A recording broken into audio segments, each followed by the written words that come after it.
नमस्कार दोस्तों। पिछले वीडियो हमने पढ़ा था कि लिमिट किस तरह एग्जिस्ट होती है। किसी भी फंक्शन की लिमिट एग्जिस्ट होने के लिए उस फंक्शन की डोमेन के अंदर किसी भी पॉइंट पर RHL और LHL इक्वल होती थी तो लिमिट एग्जिस्ट होती थी, और इक्वल नहीं होती थी तो लिमिट डज नॉट एग्जिस्ट होती थी। उससे आगे टॉपिक हम पढ़ते हैं, किसी फंक्शन की लिमिट अगर एग्जिस्ट है तो उसको किस तरह निकालेंगे, एक रियल वैल्यू कैसे प्राप्त करेंगे। तो उसे न्यूमेरिकल पढ़ने से पहले हम आगे देखते हैं कि जो भी लिमिट निकलती है या तो एक रियल वैल्यू निकलती है या इनमें से कोई एक फॉर्म निकल आती है, जबकि आंसर हमेशा एक रियल वैल्यू होता है लिमिट का। तो जब लिमिट की वैल्यू इन फॉर्म में से कोई सी एक फॉर्म निकल आती है तो उसे हम इनडिटरमिनेट फॉर्म कहते हैं। यहाँ 7 प्रकार की इनडिटरमिनेट फॉर्म होती हैं। पहली 0.0 फॉर्म, दूसरी infinite upon infinite, infinite minus infinite, 0 into infinite, 0 to the power 0, infinite to the power 0 और 1 की पावर 0। तो इस तरह ये 7 प्रकार के इनडिटरमिनेट फॉर्म होती हैं। जब भी हम किसी फंक्शन की लिमिट किसी भी पॉइंट पर निकाल रहे होते हैं और इस तरह का आंसर हमें मिलता है तो वो एक्चुअल में आंसर नहीं होता, क्योंकि ये इनडिटरमिनेट फॉर्म होती है। तो उसको रियल वैल्यू में बदलने के लिए क्या प्रोसेस है, आपने जो फंक्शन पढ़े हैं वो ये मैंने बोर्ड पर लिख रखे हैं, उसके अकॉर्डिंग ही फंक्शन बनेंगे। पहला फंक्शन तो एल्जेब्रिक लिमिट, एल्जेब्रिक फंक्शन हो सकता है, उसकी लिमिट निकालना सीखेंगे हम। दूसरा ट्रिग्नोमेट्रिक फंक्शन हो सकता है, ट्रिग्नोमेट्रिक फंक्शन की लिमिट निकालना सीखेंगे। तीसरा इनवर्स ट्रिग्नोमेट्रिक फंक्शन हो सकता है, और चौथा एक्सपोनेंशियल या लॉगरिथमिक फंक्शन हो सकता है। ये 4 प्रकार के फंक्शन हो सकते हैं जिनकी हम लिमिट फाइंड आउट करते हैं। अब इनमें पहला जो प्रोसेस है एल्जेब्रिक लिमिट, एल्जेब्रिक लिमिट निकालने के 5 तरीके हैं। पहला तरीका तो डायरेक्ट सब्स्टिट्यूशन मेथड। कई बार क्वेश्चन ऐसा सिंपल क्वेश्चन होता है जिसमें x की वैल्यू डायरेक्ट पुट करके हम किसी भी लिमिट को पता कर सकते हैं। दूसरा है फैक्टराइजेशन मेथड। अगर उस फंक्शन की लिमिट रियल वैल्यू नहीं आ रही तो इनमें से कोई एक फॉर्म आ रही होगी, तो उस फॉर्म को चेंज करने के लिए, रियल वैल्यू में चेंज करने के लिए उस फंक्शन के फैक्टर करेंगे। फैक्टर करने के बाद जो डिजिट उसे नॉन रियल बना रही होगी उसको ख़त्म करने के बाद वैल्यू रखेंगे तो एक आपको रियल आंसर मिलेगा। चौथा है यूजिंग सम स्टैंडर्ड लिमिट। तो यूजिंग सम स्टैंडर्ड लिमिट में आप एक लिमिट पढ़ेंगे, एक फॉर्मूला पढ़ेंगे जिसकी हेल्प से आप क्वेश्चन निकालेंगे एल्जेब्रिक फंक्शंस के। चौथा है लिमिट ऑफ इन्फिनिटी। अगर एल्जेब्रिक फंक्शन में लिमिट इन्फिनिटी दे रखी है तो उसको किस तरह निकालेंगे ये भी हम इस मेथड के अंदर पढ़ेंगे। तीसरा मेथड ट्रिग्नोमेट्रिक फंक्शन है, जिसमें ट्रिग्नोमेट्री के अंदर लिमिट दी जाएगी। ये कह रहा है if theta is the measured in radian, यानी थीटा अगर रेडियन में नापा जाए तो limit theta tends to 0 sine theta upon theta. इस तरह का जो भी फंक्शन होगा उसका आंसर हमेशा बनाएगा। ठीक उसी तरह tan theta upon theta limit theta tends to 0 का आंसर भी बनाएगा। तीसरा है अगर थीटा टेंड्स टू a है लिमिट, और यहाँ sine theta minus a upon theta minus a, तब भी इसका आंसर 1। वैसे ही टेन के लिए सेम प्रॉपर्टी होगी। तीसरा है inverse trigonometric limit. Inverse trigonometric limit में हम साइन और टेन की ही लिमिट पता करेंगे, बाकी उनको कन्वर्ट कर लिया करेंगे अगर कोई क्वेश्चन होगा तो limit x tends to 0 sine inverse x upon x भी 1 होता है, और limit x tends to 0 tan inverse x upon x भी 1 होता है। लास्ट टॉपिक रह गया एक्सपोनेंशियल एंड ट्रिग्नोमेट्रिक वो लॉगरिथम लिमिट। तो एक्सपोनेंशियल लॉगरिथम लिमिट, इसके आपको फॉर्मूले याद होना चाहिए। एक्सपोनेंशियल एंड एक्सपेंशन वाले जितने भी फॉर्मूले हैं वो इस प्रोसेस के अंदर यूज होंगे, जिसे मैं आपको अगले वीडियो के अंदर लिख के बताऊंगा। अब हम बात करते हैं एल्जेब्रिक लिमिट के ऊपर। एल्जेब्रिक लिमिट में डायरेक्ट सब्स्टिट्यूशन से क्वेश्चन किस तरह बनते हैं वो मैं आपको एक एक दो क्वेश्चन करके समझाने की कोशिश करूंगा, ध्यान से देखेंगे।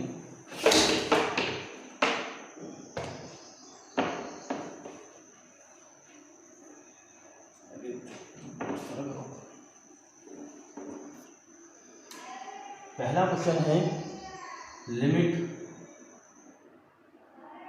x टेंस टू 3 रूट के अंदर 2x plus 3 upon x plus 3। ये डायरेक्ट मेथड का क्वेश्चन है। तो इसमें अगर हम x की लिमिट रखें सीधी सीधी तो x की जगह आपको रखना पड़ेगा 3, तो ये आएगा 2, x की जगह 3 रख दिया प्लस 3 अपॉन 3 प्लस 3, तो रूट के अंदर आया 6 प्लस 3 अपॉन 3 और 3 हो गया 6, यानी रूट के अंदर 9 अपॉन 6। रूट 9 का मतलब होता है 3 अपॉन 6 और 3 से 6 कट जाएगा 2 टाइम। तो इस तरह से limit x tends to 0 root 2x plus 3 upon x plus 3 की वैल्यू आ गई 1/2, जो कि एक रियल वैल्यू है, अर्थात ये इस लिमिट का आंसर है। एक दूसरा क्वेश्चन और देखते हैं। Limit x tends to 1 plus x minus 1 का whole square upon 1 plus x square. अगर हम यहाँ x की वैल्यू रखते हैं तो यहाँ पर भी एक रियल आंसर मिलेगा। कैसे? x की वैल्यू रखेंगे हम 1 माइनस 1 का होल स्क्वायर अपॉन 1 प्लस 1 का होल स्क्वायर। तो कुल मिला के 1 माइनस ये प्लस 1 में से 1 घटाएंगे तो 0 बचेगा अपॉन 1 प्लस 1। तो इस जगह भी आंसर कितना आया 1/2। तो ये तो एल्जेब्रिक फंक्शंस हैं, इसकी डायरेक्ट सब्स्टिट्यूशन से लिमिट फाइंड करने का तरीका है। कोई भी क्वेश्चन होगा आप डायरेक्ट लिमिट रख के देखेंगे पहले, और उसकी वैल्यू अगर रियल आ रही होगी तो वही उस लिमिट का आंसर हो जाएगा। अगर रियल नहीं आ रही होगी तो इनमें से कोई एक वैल्यू आ रही होगी। अगर इनमें से कोई एक वैल्यू आ रही है तो आपको नीचे वाले मेथड यूज करने पड़ेंगे। किस तरह होंगे एक एक मैं क्वेश्चन बता रहा हूँ। अब मैं फैक्टराइजेशन मेथड बता रहा हूँ। तो फैक्टराइजेशन मेथड में क्या होता है, किसी भी फंक्शन में 0.0 इनफाइनाइट अपॉन इनफाइनाइट या इनफाइनाइट माइनस इनफाइनाइट इस तरह की कोई फॉर्म बनती है, तो उसे सॉल्व करने का तरीका फैक्टराइजेशन मेथड होता है। एक न्यूमेरिकल लेता हूँ मैं। Limit x tends to 1 2 upon 1 minus x square minus 1 upon 1 minus x. अगर हम यहाँ लिमिट रखते हैं, x की जगह वैल्यू रखते हैं कितनी 1, तो आप देखेंगे 2 अपॉन 1 माइनस 1 आएगा, और 1 माइनस 1 होता है 0, और 0 का डिवाइड करेंगे 2 में तो आंसर आएगा इनफाइनाइट। ऐसे ही यहाँ x की जगह वैल्यू भर रखते हैं तो 1 अपॉन 1 माइनस 1 यानी 1 अपॉन 0, ये भी इनफाइनाइट। तो हमने देखा कि इसका फॉर्म जो आ रहा है वो इनफाइनाइट माइनस इनफाइनाइट फॉर्म आ रहा है। तो इनफाइनाइट माइनस इनफाइनाइट कोई आंसर होता नहीं है। इस आंसर को रियल बनाने के लिए हम इसको फैक्टराइजेशन करेंगे। फैक्टराइजेशन करने के लिए पहले limit x tends to 1 factor कर रहा हूँ मैं। फैक्टर सिर्फ इस टर्म को हो सकते हैं, इसके नहीं होंगे। जो एक से ज़्यादा डिग्री होती है उसके फैक्टर पॉसिबल होते हैं। तो इसका होगा फैक्टर 1 प्लस एक्स, और दूसरा ब्रैकेट हो जाएगा 1 minus x minus 1 upon 1 minus x. अभी कोई ज़्यादा अंतर नहीं हुआ इस पर, क्योंकि इनफाइनाइट माइनस इनफाइनाइट की फॉर्म बन रही है अभी। अब इसको आगे सॉल्व करने के लिए हम इसमें एलसीएम लेंगे, और आप देख सकते हैं दोनों टर्म के अंदर LCM 1 plus X 1 minus X आ रहा है। रियली होता है, इसका इसमें डिवाइड करते हैं, पूरा पूरा कटेगा 1 टाइम, तो ये 2 का 1 में मल्टीप्लाई 2, और इसका इसमें डिवाइड करेंगे तो ये डिजिट हटेगी, ये बचेगा, यानी -1 माइनस या 1 प्लस एक्स लिख दीजिए। क्या लिख दें? माइनस ब्रैकेट में 1 प्लस एक्स, क्योंकि नेक्स्ट टाइम हम इसको सॉल्व कर लेंगे। तो ये बचेगा, देखिए limit x tends to 1 plus x और 1 माइनस एक्स, ऊपर 2 माइनस 1 माइनस एक्स। तो नेक्स्ट प्रोसेस देख सकते हैं हम, ये बचेगा लिमिट x टेंस टू 1, 2 में से 1 माइनस करेंगे तो 1 माइनस एक्स ही बचेगा अपॉन 1 प्लस एक्स और 1 माइनस एक्स। ये दोनों एक दूसरे से कैंसिल हो गए। ये बचा limit x tends to 1 upon 1 plus x. अब हम x की जगह वैल्यू पुट कर देंगे, कितनी 1, तो कुल मिलाकर आंसर आया 1/2। तो ये भी एक रियल वैल्यू है, अर्थात ये इस लिमिट का आंसर है। तो ये प्रोसेस हम जब अपनाते हैं जब एक आंसर रियल नहीं आ रहा होता डायरेक्ट सब्स्टिट्यूशन करने पर, तो उसमें कोई ना कोई चेंजिंग करेंगे या फैक्टराइजेशन करेंगे, रेशनलाइजेशन करेंगे। इन्फिनिटी लिमिट है तो हम आगे क्वेश्चन देखेंगे इन्फिनिटी की हेल्प से किस तरह करते हैं। तो आपने ये एक क्वेश्चन समझ लिया। एक एग्जांपल और दे रहा हूँ मैं इसको फैक्टराइजेशन का, और वो एग्जांपल है limit x tends to 2 x cube minus 8 upon x minus 2। अगर यहाँ मैं डायरेक्ट लिमिट रख रहा हूँ इसकी, तो इसकी 0/0 फॉर्म बनने देख सकते हैं आप। x की जगह 2 रखोगे तो 2 की पावर 3, 8 माइनस 8 0 और 2 माइनस 2 0, तो 0/0 फॉर्म बनने। तो 0/0 फॉर्म खत्म करने के लिए क्या करना होगा, यहाँ लिमिट x टेंड्स टू 2, इसके फैक्टराइजेशन करेंगे। फॉर्मूला लगेगा यहाँ a cube minus b cube, जो कि a minus b a square plus a b plus b square. तो इस फॉर्मूले का जब हम यूज कर रहे हैं तो यह बचेगा x minus 2 x square plus 2x plus 4 upon x minus 2। तो हमने देखा x माइनस 2 से x माइनस 2 कैंसिल हो गया, बचा क्या लिमिट x टेंड्स टू 2 यानी x square plus 2x plus 4। अब इसके अंदर हम x की वैल्यू पुट कर सकते हैं, तो 2 होल स्क्वायर प्लस 2 ब्रैकेट में 2 प्लस 4, तो कुल मिला के आया 4 प्लस 4 प्लस 4 यानी 12। तो ये एक रियल आंसर आ गया 12। तो फैक्टराइजेशन से जब क्वेश्चन करते हैं, जब डायरेक्ट मेथड से क्वेश्चन का आंसर इनडिटरमिनेट फॉर्म बनती है, तो हम उसमें फैक्टराइजेशन मेथड का यूज करते हैं। अब नेक्स्ट क्वेश्चन है रेशनलाइजेशन। तो रेशनल फंक्शन कब बनेगा, जब उसमें रूट की डिजिट होगी, यानी इसकी जो डिग्री होगी वो नॉन इंटीजर होगी, तो फिर वो रेशनल फंक्शन कहलाएगा। और रेशनल फंक्शन का लिमिट फाइंड करने के लिए उसको ऐसा एल्जेब्रिक फंक्शन बना लेते हैं जिसकी x की जो पावर है उसकी वैल्यू एक इंटीजर नंबर, तो इंटीजर नंबर के अंदर हम उसकी लिमिट आसानी से फाइंड कर सकते हैं। एक एग्जांपल ले रहा हूँ मैं, limit x tends to 0 root के अंदर x प्लस 2 माइनस रूट के अंदर 2 अपॉन x। अब अगर हम यहाँ 0 वैल्यू रखते हैं तो ये 0 हो जाएगा, √2 माइनस √2 0, यानी 0/0 फॉर्म यहाँ भी बनने जा रही है।